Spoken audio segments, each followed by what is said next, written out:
Nah, teman-teman, di sini saya akan menjelaskan terkait dengan cara bagaimana kita membaca diagram Turner. Nah, diagram Turner ini hanya bisa ada pada 3 komponen ya, teman-teman. Jadi, untuk 2 komponen dan 1 komponen itu, dia tidak bisa kita tentukan diagram Turner-nya. Karena diagram Turner ini hanya berperan pada 3 komponen. Di sini ada 3 komponen. Apa aja, teman-teman? Di sini ada etanol, ada air, dan ada kloroform. Untuk etanol ini, dia berada di titik A. Kenapa dia berada di titik A? Karena titik juga dapat menentukan komponen-komponen ini berada. Etanol dapat larut dalam air. Kemudian etanol juga dapat larut dalam kloroform. Makanya dia diisi di titik A. Nah, kemudian kita lihat skala. Kita lihat nilai daripada A, B, dan C ini.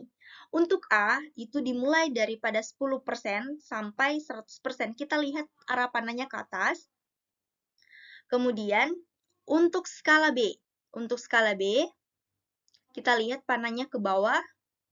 Berarti itu adalah nilai daripada air.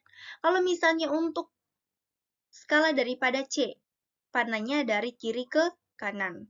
Dari 10% sampai 90%. Komposisinya sampai 100%. Komposisinya sama ya teman-teman. Jadi masing-masing sisi daripada A, kemudian sisi daripada B, dan sisi daripada C itu merupakan masing-masing komposisi daripada A, B, dan C, yaitu masing-masing komposisi daripada etanol, air, dan C. Kemudian di sini ada namanya titik G. Di sini sudah ada titik G. Jadi titik G ini adalah titik di mana 3 komponen ini tercampur. Nah, kemudian titik G ini juga merupakan titik komposisi daripada 3 komponen ini, yaitu etanol, air, dan kloroform. Sekarang, kita lihat. Untuk skala A atau nilai komposisi daripada etanol itu di sini adalah 70%. Kalau misalnya 70%, itu 70 per 100, berarti ada sekitar 0,7 mol. 0,7 fraksi mol. Kalau misalnya 20, berarti 20 per 100 itu ada 0,2 fraksi mol. Kemudian untuk titik C itu ada 0,3 fraksi mol.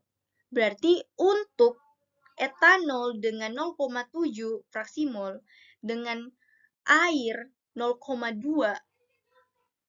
fraksi mol, kemudian untuk kloroform sebanyak 0,3 fraksi mol itu bisa tercampur etanol, air, dan kloroform kalau misalnya komposisinya seperti ini. Nah, coba nih kita misalkan etanolnya itu komposisinya 50%. Berarti ini ya 50%.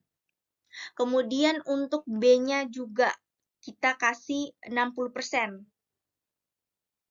Nah, kemudian untuk komposisi daripada kloroform misalnya 20%. Berarti kalau misalnya ini 50%, kemudian ini 60%, berarti garisnya itu ini ke bawah, ini ke sini. Nah, ini adalah titiknya. Nah, kalau misalnya dia 20, kira-kira komposisi daripada etanol yang 50%, kemudian air yang 60%, kloroform yang 20% ini menyatu tidak? Tidak. Karena titik potong dari ketiga ini tidak bersatu. Nah, coba kalau misalnya nih, kita misalkan etanolnya itu 60%. Nilainya tuh 60% fraksi molnya. Kemudian untuk nilai daripada air atau fraksi mol air ini 30. Tadi 30 kemudian 60 untuk etanol. Kemudian untuk kloroformnya ini kita misalkan adalah 40. Nah, kita lihat apakah dia akan tercampur.